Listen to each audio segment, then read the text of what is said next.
வணக்கம். வேந்தரின் கண்ணுறங்கும் வேளை இரவு செய்திகளுக்காக காவேரி ஜெகநாதன். முதலில் தலைப்புச் செய்திகள். இரட்டை இலை சின்னம் பற்றிய இறுதிவாதம் முடிவு தங்களுக்கே ஒதுக்கப்படும் என இரு அணிகளும் நம்பிக்கை.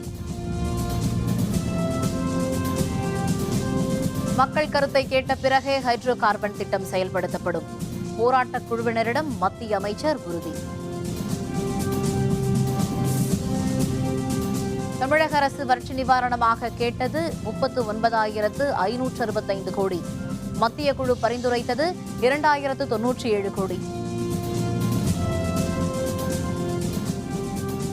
மேற்படிப்புக்காக தில்லி செல்லும் மாணவர்களுக்கு உரிய பாதுகாப்பு. பேரவையில் முதல்வர் பழனிசாமி உறுதி. ஆர்கே நகரில் திமுக நாம் தமிழர் கட்சி வேட்புமனு தாக்கல். வேட்புமனு தாக்கலுக்கு நாளை கடைசி நாள்.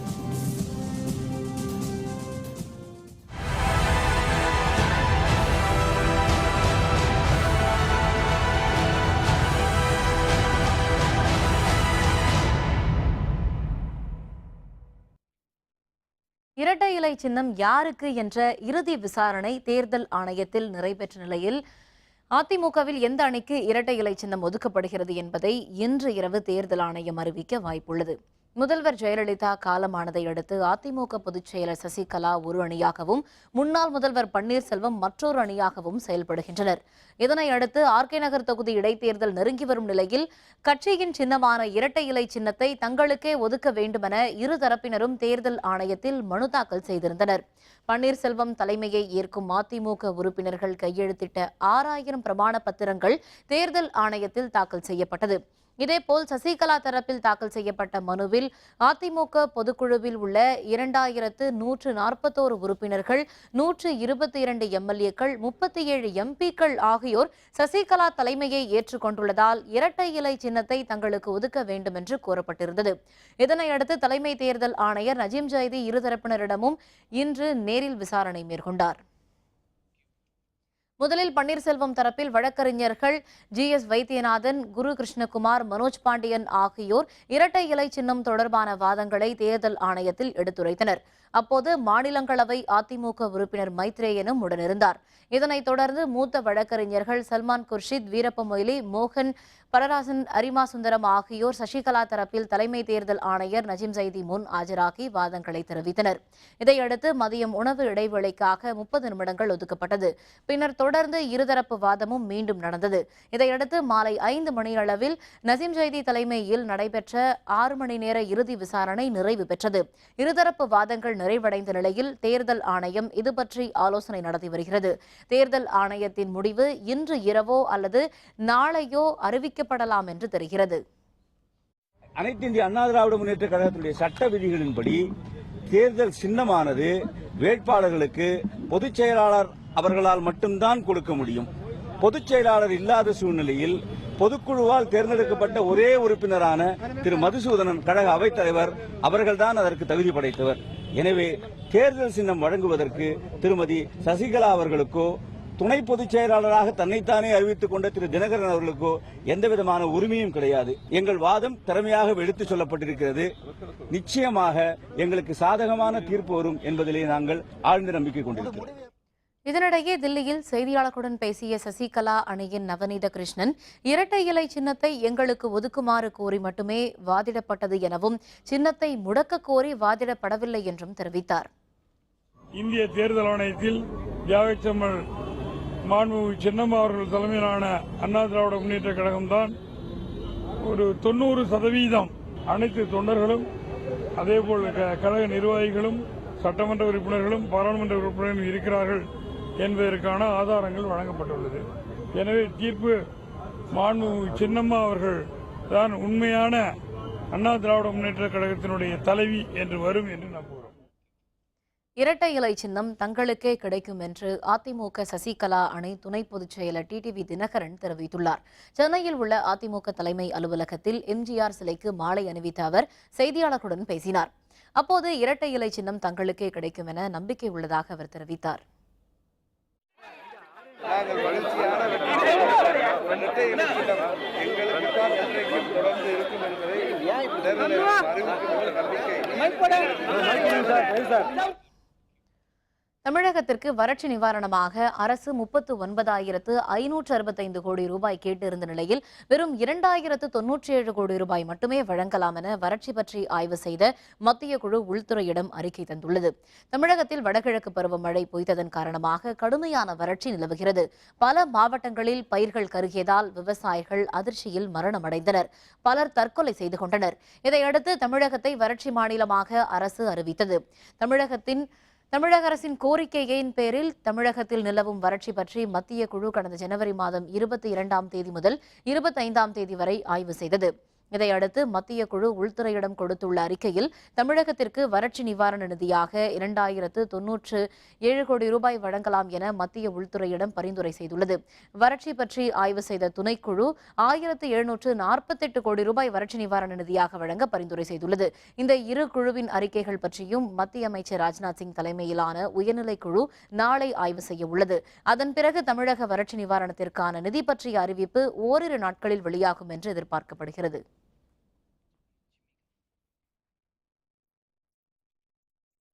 மேற்படிப்புக்காக தில்லி செல்லும் தமிழக மாணவர்களுக்கு உரிய பாதுகாப்பு அளிக்க நடவடிக்கை எடுக்கப்படும் என முதல்வர் பழனிசாமி தெரிவித்துள்ளார். தமிழக சட்டப்பேரவையில் பட்ஜெட் கூட்டத்தொடரின் 3வது நாளான இன்று நிதிநிலை அறிக்கை மீதான பொது விவாதம் தொடங்கியது. மாணவர் முத்துகிருஷ்ணன் மரணம் தொடர்பாக சிறப்பு கவன ஈர்ப்பு தீர்மானத்தை திமுக உறுப்பினர் ராஜேந்திரன் கொண்டு வந்தார். அப்போது பேசிய எதிர்க்கட்சித் தலைவர் மு.க. ஸ்டாலின் முத்துகிருஷ்ணன் மரணம் தொடர்பாக சிபிஐ விசாரணை நடத்த வேண்டும் என்று கூறினார். தமிழகத்திலிருந்து உயர்கல்விக்காக டெல்லிக்கு தலைநகர், அதுவும் பல மாநிலங்களுக்கு, அதிலும் குறிப்பாக தலைநகரமாக இருக்கக்கூடிய டெல்லிக்கு செல்கிற விதத்தில் இப்படிப்பட்ட நிலை இருக்கிறது என்று சொன்னால் ஒட்டுமொத்தமாக மாணவர்களுக்கு பாதுகாப்பு இல்லாத ஒரு சூழ்நிலை உருவாகி இருக்கிறது. எனவே அவருடைய பாதுகாப்பை உறுதி செய்யக்கூடிய வகையில் நம்முடைய அரசு ஒரு குழுவை அமைத்து அதை தொடர்ந்து கண்காணிக்க வேண்டும். சிறப்பு கவன ஈர்ப்பு தீர்மானத்திற்கு பதிலளித்து பேசிய முதல்வர் பழனிசாமி மாணவர் முத்துகிருஷ்ணன் மரணம் தொடர்பாக விசாரணை நடைபெற்று வருவதாக தெரிவித்தார். மேற்படிப்பிற்காக தில்லி செல்லும் மாணவர்களுக்கு போதிய பாதுகாப்பு வழங்க நடவடிக்கை எடுக்கப்பட்டு வருவதாகவும் அவர் கூறினார்.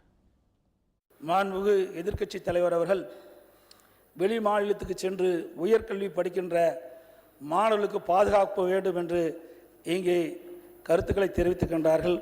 அரசு வெளி மாநிலத்தில் உயர்கல்வி படிக்க செல்கின்ற மாணவர்களுக்கு உரிய பாதுகாப்பு ஏற்பாடு செய்யும் என்பதை தங்கள் வாயிலாக மாண்பு எதிர்க்கட்சித் தலைவர்களுக்கு தெரிவித்துக் கொள்கிறேன்.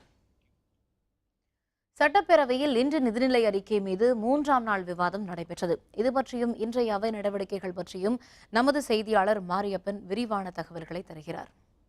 தமிழக சட்டப்பேரவையில் நிதிநிலை அறிக்கையின் மீதான விவாதம் 3வது நாளாக இன்று நடைபெற்றது. இன்று காலை அவை கூடியதும் கேள்வி நேரம் நடைபெற்றது. அதனைத் தொடர்ந்து திமுக கொடுத்துள்ள 25 சிறப்பு கவனஈர்ப்பு தீர்மானங்களில் 3 சிறப்பு கவனஈர்ப்பு தீர்மானம் இன்று எடுத்துக்கொள்ளப்பட்டது. ஆலங்குடி திமுக சட்டமன்ற உறுப்பினரான மையநாதன் மத்திய அரசின் திட்டமான ஹைட்ரோ கார்பன் திட்டத்தை நெடுவாசலில் கொண்டு வரக்கூடாது எனவும், எனவே இது தொடர்பாக தமிழக அரசு தடை விதிக்க வேண்டும் என தெரிவித்தார்.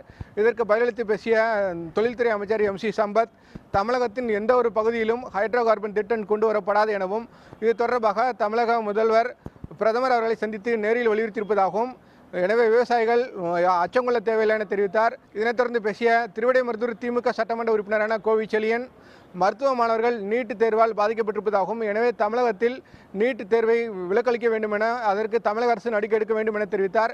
இதற்கு பதிலளித்து பேசிய சுகாதாரத்துறை அமைச்சர் விஜயபாஸ்கர் அவர்கள் தமிழகத்திற்கு நீட் தேர்வில் இருந்து விலக்களிக்க அனைத்து ஏற்பாடுகளையும் தமிழக அரசு மேற்கொண்டு வருவதாகவும், இது தொடர்பாக மத்திய சுகாதாரத்துறை அமைச்சரை வருகிற 24ஆம் தேதி மீண்டும் சந்தித்து நேரில் வலியுறுத்தியிருப்பதாக விஜயபாஸ்கர் அவர்கள் தெரிவித்தார். வேந்தர் செய்திகளுக்காக சட்டப்பேரவை வளாகத்திலிருந்து ஒளிப்பதிவாளர் இன்பாவுடன் மாரியப்பன். சென்னை ராதாகிருஷ்ணன் தொகுதியில் திமுக வேட்பாளர் மருது கணேஷ் இன்று வேட்புமனு தாக்கல் செய்தார். ஆர்கே நகர் தொகுதிக்குட்பட்ட தண்டையார்பேட்டை மண்டல அலுவலகத்தில் தேர்தல் அலுவலர் பிரவீன் நாயரிடம் அவர் வேட்புமனுவை தாக்கல் செய்தார். அப்போது மு.க. தமிழரசு, திமுக MLA சேகர் பாபு, கட்சியின் மாவட்ட நிர்வாகிகள் ஆகியோர் உடனிருந்தனர். வேட்புமனு தாக்கலுக்கு பிறகு செய்தியாளர்களுடன் பேசிய மருது கணேஷ் ஆர்கே நகரில் திமுக வெற்றி பெறுவது உறுதி என்று தெரிவித்தார். ஆர்கே நகர் சட்டமன்ற தொகுதியில் மக்கள் பெரும் இன்னல் அடைந்து வருகிறார்கள். கடந்த 6 ஆண்டுகளாக அதிமுக அரசின் அதிகார துஷ்பிரயோகம், மக்கள் விரோத போக்கு ஆகியவையும் எங்கள் செயல் தலைவரின் உழைப்பு மற்றும் எங்கள் செயல் தலைவர் மீது மக்கள் வைத்திருக்கும் நம்பிக்கை மற்றும் எங்கள் கூட்டணி கட்சிகளின் பலம் ஆகியவை சேர்ந்து பெருவாரியான வாக்குகள் வித்தியாசத்தில் திமுக கழகம் நிச்சயம் வெற்றி பெறும் என்பதை நான் தெரிவித்துக் கொள்கிறேன். சென்னை ராதாகிருஷ்ணன் நகர் தொகுதி இடைத்தேர்தலில் நாம் தமிழர் கட்சி சார்பில் போட்டியிடும் வேட்பாளர் கலைக்கோட்டுதயம் இன்று தனது வேட்புமனுவை தாக்கல் செய்தார். கட்சியின் ஒருங்கிணைப்பாளர் சீமான் முன்னிலையில் தேர்தல் நடத்தும் அலுவலர் பிரவீன் நாயரிடம் கலைக்கோட்டுதயம் தனது வேட்புமனுவை தாக்கல் செய்தார். பின்னர் செய்தியாளர்களுடன் பேசிய சீமான், ஆர்கே நகர் தேர்தலில் பணம் கொடுத்து வாக்குகளை வாங்க முயற்சி நடப்பதாக தெரிவித்தார். மக்களுக்கு என்னென்ன பிரச்சனை இருக்குதோ அவ்வளவுமே எங்க பிரச்சாரத்துல பிரதிபலிக்கும், அதை வெளிப்படுத்துவோம். இன்று இந்த தொகுதி மட்டும் இல்ல, நாடெங்கிலும் மக்கள் அனுபவிச்சு கொண்டிருக்கிற துயரங்களை, துன்பங்களை, பிரச்சனைகளை அதை எங்க பிரச்சாரத்துல கொண்டு போய் மக்கள்கிட்ட சொல்லுவோம். அதையெல்லாம் உறுதியா நாங்க உங்க பிள்ளைகள் தீர்ப்போங்கிற உறுதியை கொடுப்போம். சென்னை ராதாகிருஷ்ணன் நகர் இடைத்தேர்தல் வேட்புமனு தாக்கலுக்கு திமுக, நாம் தமிழர் உள்ளிட்ட கட்சிகள் வேட்பாளர்கள் இன்று மனு தாக்கல் செய்தனர். வேட்புமனு தாக்கலுக்கு நாளை கடைசி நாள் என்பதால் முக்கிய வேட்பாளர்கள் நாளை மனு தாக்கல் செய்ய உள்ளனர். இது தொடர்பாக நமது செய்தியாளர் சையத் தரும் விரிவான தகவல்களை இப்போது கேட்கலாம். ஆர்கே நகர் சட்டப்பேரவை தொகுதிக்கான இடைத்தேர்தல் வருகின்ற ஏப்ரல் 12ஆம் தேதி நடைபெற இருக்கிறது. இதற்கான வேட்புமனு தாக்கல் கடந்த 16ஆம் தேதி தொடங்கி நேற்று வரை 24 வேட்பாளர்கள் வேட்புமனு தாக்கல் செய்திருக்கிறார்கள். நாளையுடன் வேட்புமனு தாக்கல் செய்ய கடைசி நாள் என்ற நிலையில் இன்று ஒரு நாளில் மட்டும் 31 பேர் வேட்புமனு தாக்கல் செய்திருக்கிறார்கள். திமுக வேட்பாளரான மருது கணேஷ், நாம் தமிழர் கட்சியின் வேட்பாளரான கலைக்கோட்டு உதயம், புரட்சித் தலைவர் மக்கள் முன்னேற்ற கழகத்தின் வேட்பாளரான சக்கரவர்த்தி உட்பட பலர் சுயேட்சை வேட்பாளர்களாக இன்று வேட்புமனு தாக்கல் செய்திருக்கிறார்கள். இந்த முறையாவது மக்கள் எந்த விதமான இலவசங்களுக்கும் ஆசைப்படாமல், எந்த விதமான பணவர்த்தனைகளுக்கும் ஆசைப்படாமல் மக்கள் ஒரு நல்ல தீர்ப்பினை கொடுக்க வேண்டும், புது மாற்றத்தையும் ஒரு புதியதொரு சமுதாயத்தை உருவாக்கவும் வழி நடத்தவும் உங்களுடைய அனைத்து ஆசீர்வாதங்களோடு நாங்கள் இந்த இடைத்தேர்தலை சந்திக்கின்றோம். அதிமுகவை பொறுத்தவரை முன்னாள் முதல்வர் ஜெயலலிதா மறைவுக்கு பிறகு அதிமுகவில் 2 அணிகள் பிரிந்துள்ள நிலையில் இரட்டை இலை சின்னம் யாருக்கு என்பதில் ஏற்பட்டுள்ள பிரச்சனை காரணமாக அதிமுக வேட்பாளர்கள் நாளை வேட்புமனு தாக்கல் செய்ய இருக்கிறார்கள். இந்த நிலையில் வேட்புமனுக்கள் பரிசீலனை வருகின்ற 24ஆம் தேதி நடைபெற்று 27ஆம் தேதி வேட்பாளர்களின் பட்டியல் இறுதி செய்யப்பட இருக்கிறது. வேந்தர் செய்திகளுக்காக ஆர்கே நகர் தொகுதியிலிருந்து ஒளிப்பதிவாளர் சிவாவுடன் சையது. மக்கள் கருத்தை கேட்ட பிறகே ஹைட்ரோ கார்பன் திட்டம் செயல்படுத்தப்படும் என மத்திய பெட்ரோலியத்துறை அமைச்சர் தர்மேந்திர பிரதான் நெடுவாசல் போராட்டக் குழுவினரிடம் தெரிவித்துள்ளார். புதுக்கோட்டை மாவட்டம் நெடுவாசலில் மத்திய அரசின் எரிவாயு எடுக்கும் திட்டத்திற்கு எதிர்ப்பு தெரிவித்து அந்த பகுதி மக்களும் விவசாயிகளும் பல்வேறு கட்ட போராட்டங்களில் ஈடுபட்டனர். போராட்டக் குழுவினரை சந்தித்த மத்திய இணையமைச்சர் பொன் ராதாகிருஷ்ணன், மத்திய பெட்ரோலியத்துறை அமைச்சர் தர்மேந்திர பிரதான் உடன் பேச்சுவார்த்தை நடத்தப்படும் என்று தெரிவித்தார். இதனையடுத்து போராட்டத்தை தற்காலிகமாக ஒத்திவைத்த போராட்டக் குழுவினர் மத்திய அமைச்சரை சந்திக்க தில்லி சென்றனர். மத்திய அமைச்சர் தர்மேந்திர பிரதானை சந்தித்த 10 பேர் கொண்ட நெடுவாசல் போராட்டக் குழுவினர் எரிவாயு திட்டத்தை கைவிட வேண்டும் என்று கேட்டுக் கொண்டனர். அப்போது மக்கள் கருத்தை கேட்ட பிறகே ஹைட்ரோ கார்பன் எரிவாயு திட்டம் செயல்படுத்தப்படும் என அவர்களிடம் அமைச்சர் தர்மேந்திர பிரதான் உறுதியளித்ததாக போராட்டக் குழுவினர் பின்னர் தெரிவித்தனர். புதுக்கோட்டை மாவட்டம் வடகாடு கிராம மக்கள் ஹைட்ரோ கார்பன் திட்டம் செயல்படுத்தப்படுவதற்கு எதிர்ப்பு தெரிவித்து பசுமாட்டிடம் மனு கொடுக்கும் போராட்டத்தில் ஈடுபட்டனர். ஹைட்ரோ கார்பன் திட்டத்திற்கு எதிர்ப்பு தெரிவித்து வடகாட்டில் 18வது நாளாகவும், நல்லாண்டர் கொல்லையில் 35வது நாளாகவும் மக்கள் போராட்டத்தில் ஈடுபட்டு வருகின்றனர். பள்ளத்து விடுதி, அணவையல், விநாயகபுரம், சேந்தன்குடி உள்ளிட்ட கிராமங்களில் இருந்து திரளானோர் பசுமாடுகள் மற்றும் வேளாண் விளைபொருட்களோடு வடகாட்டிற்கு ஊர்வலமாக வந்து போராட்டத்தில் கலந்து கொண்டனர். கோரிக்கையை வலியுறுத்தி பசுமாட்டிடம் கிராம மக்கள் மனு கொடுத்தனர்.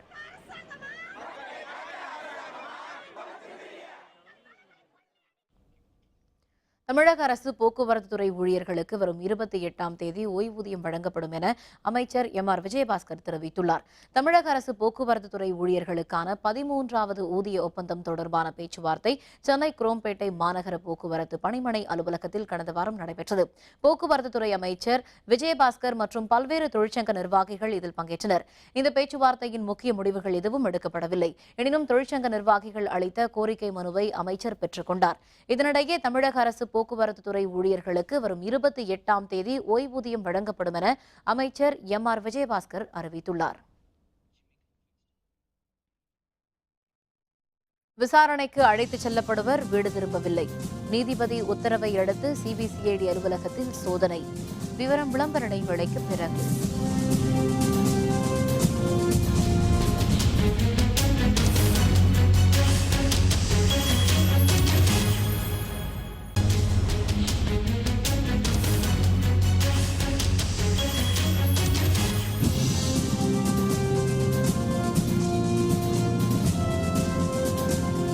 செய்திகள் தொடர்கின்றன.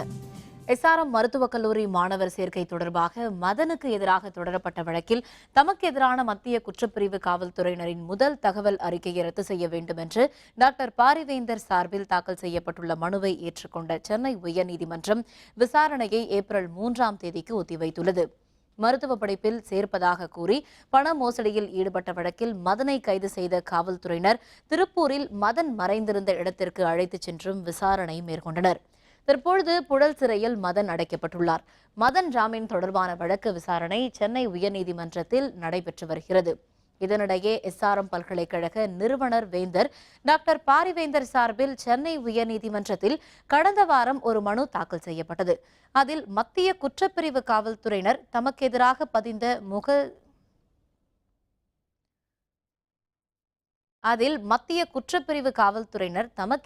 பதிந்த முதல் தகவல் அறிக்கையை ரத்து செய்ய வேண்டும் என்று கேட்டுக் கொண்டிருந்தார். இதுபற்றி விசாரணை மேற்கொண்ட நீதிபதி ஆர் மகாதேவன் கூடுதலாக 10 கோடி ரூபாய் பிணைத் தொகை கட்ட முன்வந்தால் இதுபற்றி பேசலாம் என தெரிவித்து வழக்கு விசாரணையை ஏப்ரல் 3ஆம் தேதிக்கு ஒத்திவைத்தார். இதனிடையே எஸ்ஆர்எம் பல்கலைக்கழகத்தின் நற்பெயருக்கு களங்கம் ஏற்படாத வகையில் மதனிடம் பணம் கொடுத்ததாக கூறப்படும் பெற்றோர்களுக்கு நம்பிக்கை அளிக்கும் நோக்கில் நல்லெண்ண அடிப்படையில் நீதிமன்றத்தில் ஏற்கனவே எஸ்ஆர்எம் பல்கலைக்கழகத்தின் சார்பில் 75 கோடி ரூபாய் செலுத்தப்பட்டுள்ளது. இதைத் தொடர்ந்து மேலும் 10 கோடி ரூபாய் நீதிமன்றத்தில் செலுத்தப்பட்டுள்ளது. இதனிடையே புழல் சிறையில் அடைக்கப்பட்டுள்ள மதன் தம்மை ஜாமீனில் விடுவிக்குமாறு தாக்கல் செய்த மனுவை விசாரித்த நீதிபதி மகாதேவன் 10 கோடி ரூபாய் பிணைத் தொகை கட்டினால் மட்டுமே ஜாமீன் வழங்கப்படும் என்று உத்தரவிட்டிருந்தார். எனினும் தம்மால் 3 கோடி மட்டுமே செலுத்த முடியும் என நீதிமன்றத்தில் மதன் தெரிவித்தார். ஆனால் இதை ஏற்க மறுத்த நீதிமன்றம் மதன் குடும்பத்தினரின் சொத்துக்களையும் இணைத்து 10 கோடி செலுத்துமாறு தெரிவித்திருந்தது. இதன் அடிப்படையில் மதன் சார்பிலும் நீதிமன்றத்தில் 10 கோடி செலுத்தப்பட்டுள்ளது. இவற்றிற்கிடையே மதனுடைய ஜாமீனுக்காக டாக்டர் பாரிவேந்தர் 10 கோடி ரூபாய் செலுத்தியதாக சன் செய்திகள், மக்கள் தொலைக்காட்சி ஆகியவை நீதிபதியின் உத்தரவையே உண்மைக்கு புறம்பாக திரித்து வெளியிட்டுள்ளதாக எஸ்ஆர்எம் பல்கலைக்கழக தரப்பில் தெரிவிக்கப்பட்டுள்ளது. மேலும் இந்த ஊடகங்கள் வெளியிடுவதைப் போல மதனுடைய ஜாமீனுக்கும் நல்லெண்ண அடிப்படையில் டாக்டர் பாரிவேந்தர் தரப்பில் செலுத்தப்பட்ட தொகைக்கும் எவ்வித சம்பந்தமும் இல்லை என்றும் தெரிவிக்கப்பட்டுள்ளது.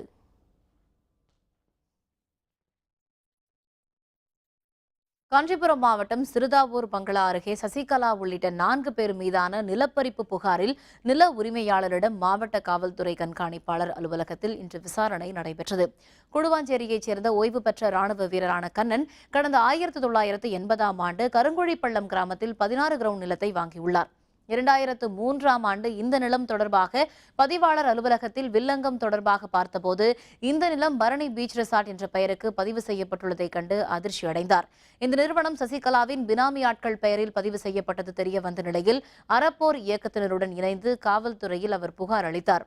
இந்த நிலையில் இந்த புகார் தொடர்பாக நில உரிமையாளர் கண்ணனை மாவட்ட காவல்துறை கண்காணிப்பாளர் அழைத்து விசாரித்தார். விசாரணைக்கு பிறகு செய்தியாளர்களுடன் பேசிய அவர் புகார் அளித்து 10 வருடங்களாக தங்களை மட்டுமே அழைத்து விசாரிப்பதாகவும் சசிகலா தரப்பிடம் விசாரணை மேற்கொள்ளவில்லை என்றும் குற்றம் சாட்டினார். கருங்குழிப்பள்ளம் வில்லேஜில் 16 கிரவுண்டு நிலம் வாங்கி அதை கொஞ்சம் விவசாயம் எல்லாம் பண்ணிட்டு இருந்தோம். சப்ரேஷர் ஆஃபீஸர் போய் எல்லாம் செக் பண்ணி பார்த்தா பரணி பீச் ரிசார்ட் பேரில் பதிவு பண்ணியிருக்கு. Certified copy of document apply பண்ணோம். வாங்கி பார்த்தோம் எல்லாமே ஃபோர்ஜ்டு டாக்குமெண்ட்டாக இருக்குது. நான் இன்றைக்கி வந்து ஆஜராகி என்னுடைய இருந்த ஒரிஜினல் டாக்குமெண்ட்லாம் அவங்களிடம் காமிச்சு அத்தாரிட்டி சொல்லியிருக்கோம், நீங்கள் குயிக்காக நடவடிக்கை எடுத்து எங்கள் லேண்டை எங்களுக்கு திருப்பி மீட்டு கொடுங்கன்னு கேட்டிருக்கோம். கோவையில் திராவிடர் விடுதலைக் கழக பொறுப்பாளர் ஃபருக் கொலை வழக்கில் மேலும் 3 பேர் சிறையில் அடைக்கப்பட்டுள்ளனர். கோவை உக்கடத்தைச் சேர்ந்த இரும்பு வணிகர் ஃபருக் திராவிடர் விடுதலைக் கழகத்தின் நிர்வாகியாகவும் செயல்பட்டு வந்தார். கடந்த 16ஆம் தேதி இரவு அடையாளம் தெரியாத நபர்களால் அவர் கொலை செய்யப்பட்டார். இது தொடர்பாக வழக்கு பதிவு செய்த காவல்துறையினர் விசாரணை மேற்கொண்டுள்ளனர். இதனிடையே அன்ஷரத், சதாம் ஹுசைன், சம்சுதீன் ஆகிய 3 பேர் அண்மையில் நீதிமன்றத்தில் சரணடைந்தனர். இந்த கொலையில் தொடர்புடைய ஜாபர், அக்ரம் ஜிந்தா, முகமது முனாப் ஆகிய 3 பேரை இன்று கைது செய்த காவல்துறையினர் கோவை 5வது குற்றவியல் நடுவர் நீதிமன்றத்தில் நிறுத்தினர். விசாரணைக்கு பின்பு நீதிமன்ற உத்தரவின் பேரில் ஜாபர் உள்பட 5 பேரும் கோவை மத்திய சிறையில் அடைக்கப்பட்டனர். இதனிடையே கோயம்புத்தூர் சாய்பாபா காலனியைச் சேர்ந்த அபுதாஹேரி காணவில்லை என்று அவரது தந்தை கோயம்புத்தூர் நீதிமன்றத்தில் மனு தாக்கல் செய்ததை அடுத்து சிபிசிஐடி அலுவலகம் சோதனையிடப்பட்டது. கோயம்புத்தூர் சாய்பாபா காலனி கே நகர் பகுதியைச் சேர்ந்த ஜாபர் அலி என்பவரின் மகனான அபுதாஹிர் உக்கடம் பகுதியில் செருப்பு கடை நடத்தி வருகின்றார். ஃபரூக் கொலை தொடர்பாக சிபிசிஐடி விசாரணைக்கு கூட்டிச் செல்வதாக கூறி நேற்று முன்தினம் துப்பாக்கி முனையில் அழைத்துச் செல்லப்பட்ட அவரை காணாததால் உக்கடம் காவல் நிலையத்தில் அவரது பெற்றோர் விசாரித்துள்ளனர். சிபிசிஐடி அலுவலகத்திலும் அவர் இல்லை என கூறப்பட்டதை அடுத்து அவரது தந்தை கோயம்புத்தூர் குற்றவியல் நீதிமன்றத்தில் மனு தாக்கல் செய்தார். இதனையடுத்து சிபிசிஐடி அலுவலகத்தில் சோதனையிட உத்தரவிடப்பட்டது. நீதிபதி ஒருவர் சிபிசிஐடி அலுவலகத்தில் சோதனையிட்டு அபுதாஹிர் அங்கு இருப்பதை கண்டுபிடித்தார். இதனிடையே ஃபரூக் கொலை வழக்கில் அபுதாஹிரை கைது செய்துள்ளதாக அறிவித்த காவல்துறையினர் அவரை நீதிமன்றத்தில் ஆஜர்படுத்தியதை அடுத்து 15 நாள் காவலில் வைக்க நீதிபதி உத்தரவிட்டார்.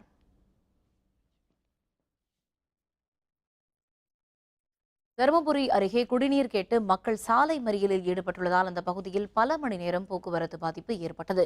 உலகம் முழுவதும் இன்று தண்ணீர் நாள் கடைபிடித்து வரும் நிலையில் தருமபுரி மாவட்டம் அரூர் அருகே முத்தானூர் கிராமத்தில் கடந்த 6 மாதங்களாக முறையாக தண்ணீர் வழங்கப்படவில்லை. இதனால் பள்ளி குழந்தைகள் முதல் அனைத்து தரப்பு மக்களும் பாதிக்கப்பட்டு வருகின்றனர். மேலும் இதன் காரணமாக அந்த பகுதி பெண்கள் பல கிலோமீட்டர் நடந்து சென்று காத்திருந்து தண்ணீர் எடுத்து வர வேண்டிய நிலை ஏற்பட்டுள்ளது. இது தொடர்பாக புகார் அளித்தும் எந்த நடவடிக்கையும் எடுக்காததை கண்டித்து அரூர் திருவண்ணாமலை சாலையில் அப்பகுதி மக்கள் சாலை மறியலில் ஈடுபட்டனர். இதனால் அந்த பகுதியில் சுமார் 2 மணி நேரம் போக்குவரத்து பாதிப்பு ஏற்பட்டது. இதேபோல் தருமபுரி மாவட்டம் பாகலஹள்ளி பகுதியிலும் சீரான குடிநீர் வழங்க கோரி மக்கள் சாலை மறியலில் ஈடுபட்டனர்.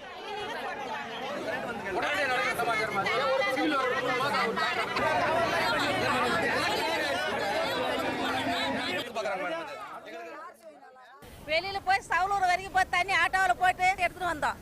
ரொம்ப கஷ்டம். யாருமே கண்டுக்கிறது எத்தனை இடத்துல சொன்னாலும் என்ன ஏதுன்னு கண்டுக்கிறதுல ஒன்றும் இல்லை. ஆஃபீஸ்க்கு வந்து ஆஃபீஸ் மூச்சு போயிட்டாங்க. கிளார்க்கு எல்லாம் யாருமே இல்லை.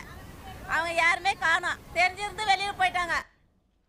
காலமுறை ஊதியம் உள்ளிட்ட பல்வேறு கோரிக்கைகளை வலியுறுத்தி திருச்சியில் 2வது நாளாக சாலை மறியலில் ஈடுபட்ட சத்துணவு ஊழியர்களை காவல்துறையினர் கைது செய்தனர். காலமுறை ஊதியம், வரையறுக்கப்பட்ட ஓய்வூதியம், பணிக்கொடை 3 லட்சம் ரூபாய் வழங்குதல் உள்ளிட்ட 7 அம்ச கோரிக்கைகளை வலியுறுத்தி தமிழ்நாடு சத்துணவு ஊழியர்கள் சங்கம் சார்பில் மாநிலம் முழுவதும் 2வது நாளாக சாலை மறியல் போராட்டம் நடைபெற்றது. இதனிடையே திருச்சி மாவட்ட ஆட்சியர் அலுவலகத்தை முற்றுகையிட்ட சத்துணவு ஊழியர்கள் சாலை மறியலிலும் ஈடுபட்டதால் காவல்துறையினர் கைது செய்தனர். முறைப்படுத்தப்பட்ட ஓய்வூதியத்தையும் பணிக்கொடையாக 3 லட்சத்தையும் ஏறி இருக்கக்கூடிய விலைவாசிக்கு ஏற்ப உணவு மானிய செலவினையும் உயர்த்தி வழங்க வேண்டும் என்று கேட்டுக்கொள்கிறோம். இந்த போராட்டத்தை ஒரு முடிவுக்கு கொண்டு வர வேண்டும் என்று தமிழக அரசை கேட்டுக்கொள்கிறேன். இதேபோன்று தேனி மதுரை சாலையில் சத்துணவு ஊழியர்கள் ஊர்வலமாக சென்றனர். நேரு சிலை அருகே தமிழக அரசு வாக்குறுதி நிறைவேற்றாததை கண்டித்து கண்டன முழக்கங்களை எழுப்பினர். பின்னர் சாலை மறியலில் ஈடுபட்ட 300க்கும் மேற்பட்டோரை காவல்துறையினர் கைது செய்தனர். மேலும் கோயம்புத்தூரில் மாவட்ட ஆட்சியர் அலுவலகம் முன்பு 2வது நாளாக சத்துணவு ஊழியர்கள் சாலை மறியல் போராட்டத்தில் ஈடுபட்டனர். தமிழக அரசு ஊழியர்களை அழைத்து பேச்சுவார்த்தை நடத்தவில்லை என்றால் வரும் ஏப்ரல் 25ஆம் தேதி தமிழகம் முழுவதும் 45,000 சத்துணவு கூடங்களை மூடி எதிர்ப்பை தெரிவிக்க உள்ளதாக எச்சரிக்கை விடுத்துள்ளனர். திருநெல்வேலி மாவட்டம் குற்றாலம் வனப்பகுதியில் நேரிட்ட தீ விபத்தில் மூலிகைகள் மற்றும் அரிய வகை மரங்கள் தீயில் எரிந்து நாசமாகின. திருநெல்வேலி மாவட்டம் தென்காசி மற்றும் அதன் சுற்றுவட்டார பகுதிகளில் வெயிலின் தாக்கம் அதிக அளவில் உள்ளது. இதனால் மேற்கு தொடர்ச்சி மலைப்பகுதிகளில் அவ்வப்போது பல இடங்களில் தீ விபத்து ஏற்படுகிறது. இந்த நிலையில் குற்றாலம் அருகே மேற்கு தொடர்ச்சி மலைப்பகுதியில் திடீரென பற்றிய தீ மளமளவென பரவியது. இது பற்றிய தகவல் அறிந்து விரைந்த தென்காசி தீயணைப்பு படையினர் 3 மணி நேரம் போராடி தீயை அணைத்தனர். இந்த தீ விபத்தில் தேக்கு உள்ளிட்ட அரிய வகை மரங்களும் பல்வேறு மூலிகைகளும் எரிந்து நாசமாகின.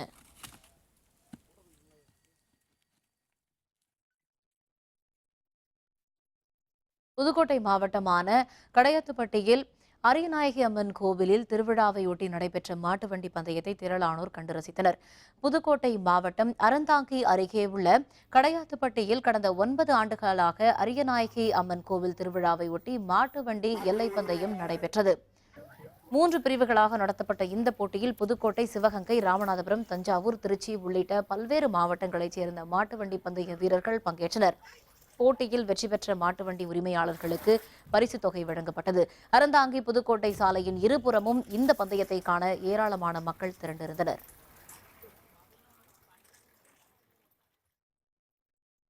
ஆஸ்திரேலிய அணி சிறப்பாக விளையாடி வருகிறது. இந்திய வீரர் கம்பீர் புகழாரம். விவரம் விளம்பர இடைவேளைக்கு பிறகு.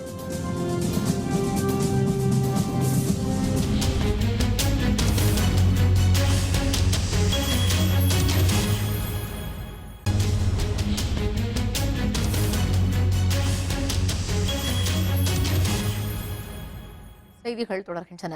இந்தியாவிற்கு எதிரான டெஸ்ட் போட்டித் தொடரில் ஆஸ்திரேலிய அணி சிறப்பான ஆட்டத்தை வெளிப்படுத்தி வருவதாக இந்திய கிரிக்கெட் வீரர் கௌதம் கம்பீர் தெரிவித்துள்ளார்.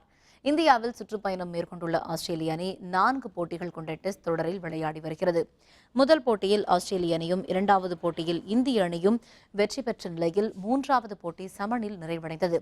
இந்த நிலையில் இந்த போட்டித் தொடர் பற்றி கருத்து தெரிவித்துள்ள கம்பீர், இந்திய அணி அனைத்து போட்டிகளிலும் வெற்றி பெறும் என்று முன்னாள் கேப்டன் கங்குலி மற்றும் ஹர்பஜன் சிங் தெரிவித்திருந்த நிலையில் ஆஸ்திரேலியா நடப்பு போட்டித் தொடரை நம்பிக்கையுடன் எதிர்கொண்டு வருவதாக தெரிவித்தார். ராஞ்சியில் நடைபெற்ற போட்டியில் சிறப்பான ஆட்டத்தை வெளிப்படுத்திய அந்த அணி போட்டியை சமன் செய்ததாகவும் அவர் கூறினார். மீண்டும் தலைப்புச் செய்திகள். இரட்டை இலை சின்னம் பற்றிய இறுதிவாதம் முடிவு. தங்களுக்கே ஒதுக்கப்படும் என இரு அணிகளும் நம்பிக்கை. மக்கள் கருத்தை கேட்ட பிறகே ஹைட்ரோ கார்பன் திட்டம் செயல்படுத்தப்படும். போராட்ட குழுவினரிடம் மத்திய அமைச்சர் உறுதி.